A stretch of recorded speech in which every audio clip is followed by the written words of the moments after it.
हरि ओम friends, Radhe Radhe. कैसे हैं आप सब लोग? आशा करती हूँ अच्छे ही होंगे। स्वागत करती हूँ आप सबका आपके अपने चैनल हरि ओम हरे कृष्णा पर।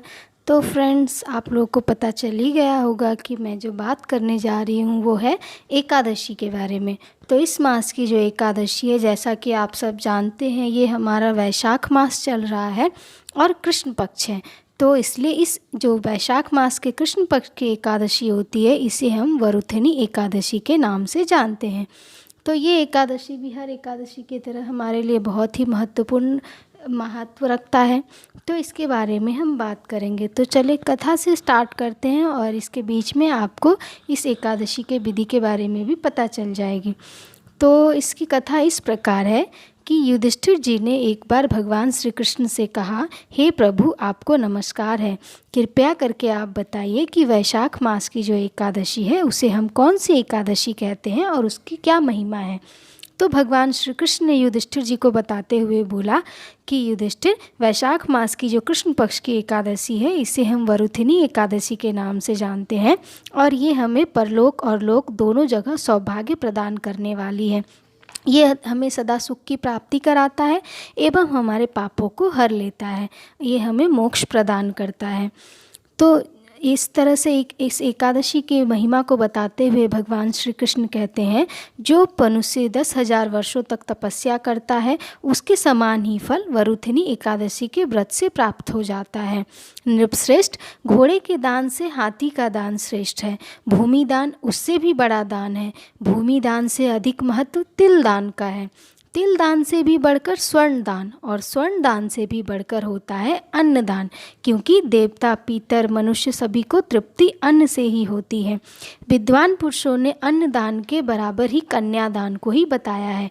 कन्यादान के तुल्य ही धेनु का दान है, अर्थात गौदान। और सबसे बड़ा दान है वो है विद्यादान।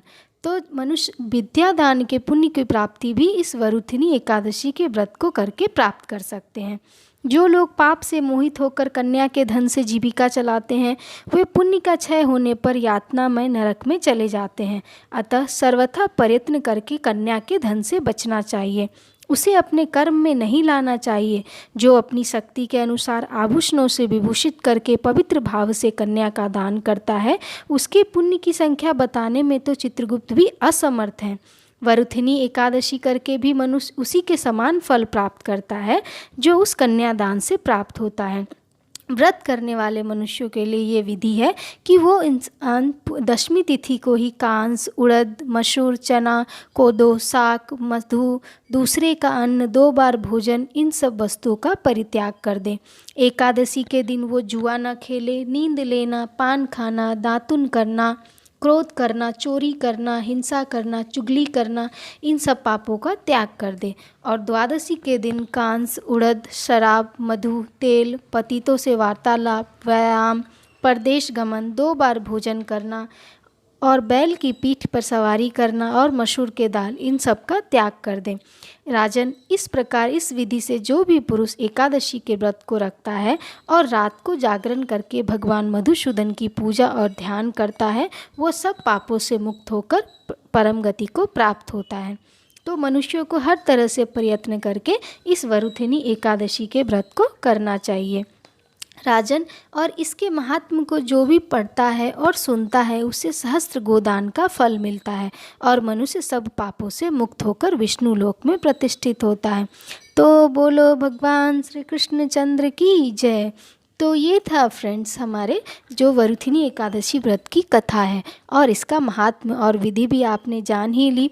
अब जो इसमें आपको महत्वपूर्ण बात ध्यान रखना है, जो मैं हर वीडियो में आपको बताती हूँ, कि आपको भी अपने कि ट्राई करना है कि ज़्यादा से ज़्यादा आप इस व्रत को रख सकें, चाहे विधि कैसी भी हो, जल से हो, अन्न को छोड़कर फल से हो, लेकिन आपको कोशिश करनी है।